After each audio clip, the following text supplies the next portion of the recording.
রাজ্য সরকার রাজ্যের বেআইনি মাদ্রাসাগুলো বন্ধ করার উদ্যোগ নিয়েছে। এর ফলে আমাদের প্রাণপ্রিয় এক মুসলিম বোন বড্ড ব্যথা পেয়েছে। তার বেদনা ভরা কথাগুলো শুনুন, তারপর তার ব্যথায় হালকা করে একটু মলম লাগিয়ে দেবো, চলুন। আমাদের ক্ষুদিরাম টুডু স্যার জানিয়েছেন যে আমাদের রাজ্যের কোনো বেআইনিভাবে কোনো মাদ্রাসা থাকবে না, কিন্তু আমি আমাদের ক্ষুদিরাম টুডু স্যারের কাছে একটাই আবেদন ছিল যে স্যার যখন বললেন যে আমাদের রাজ্যে কোনো বেআইনিভাবে কোনো মাদ্রাসা থাকবে না, কিন্তু আমাদের ক্ষুদিরাম স্যার তো এটাও বলতে পারতেন যে কোনো বেআইনিভাবে কোনো আশ্রম, কোনো বৃদ্ধাশ্রম এসবও হবে না। এইসব কেন বলা হয়নি, শুধু একটা দিক কেন তুলে ধরলো? আরে বোন, মাদ্রাসা তৈরি করা হয় মূলত মুসলিম সম্প্রদায়ের ছেলেমেয়েগুলোকে শিক্ষা দেওয়ার জন্য। তবে এর ভেতরের কাহিনী ভিন্ন। লোকে বলে আমাদের রাজ্যে শিক্ষার জন্য অলরেডি স্কুল কলেজ তৈরি করা রয়েছে, তাই রাজ্যে মাদ্রাসার কোনো প্রয়োজন নেই। মাদ্রাসার পাশাপাশি কিন্তু রাজ্যের বেসরকারি স্কুলগুলো বন্ধ করার উদ্যোগ নিয়েছে রাজ্য সরকার।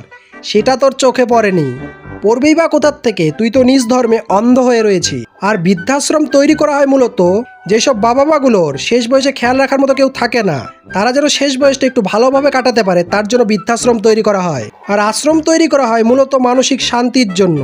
যেসব মানুষগুলো মানসিক কলহে থাকতে থাকতে বিরক্ত হয়ে যায়, মানসিক একটু শান্তির জন্য আশ্রমে তারা যায়। সেখানে গিয়ে একা নিরিবিলি বসে আত্মাধিক শিক্ষা চর্চা করতে পারে, মনের শান্তি ফিরিয়ে আনতে পারে।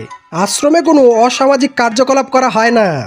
জনগণ, আপনাদের কাছে শেষে একটাই রিকোয়েস্ট, ভিডিওটি প্রচুর পরিমাণে শেয়ার করে মাদ্রাসা আর বৃদ্ধাশ্রমের মধ্যে পার্থক্য বুঝিয়ে দিন এই ধরনের মেন্টালিটির লোকগুলোকে। ধন্যবাদ।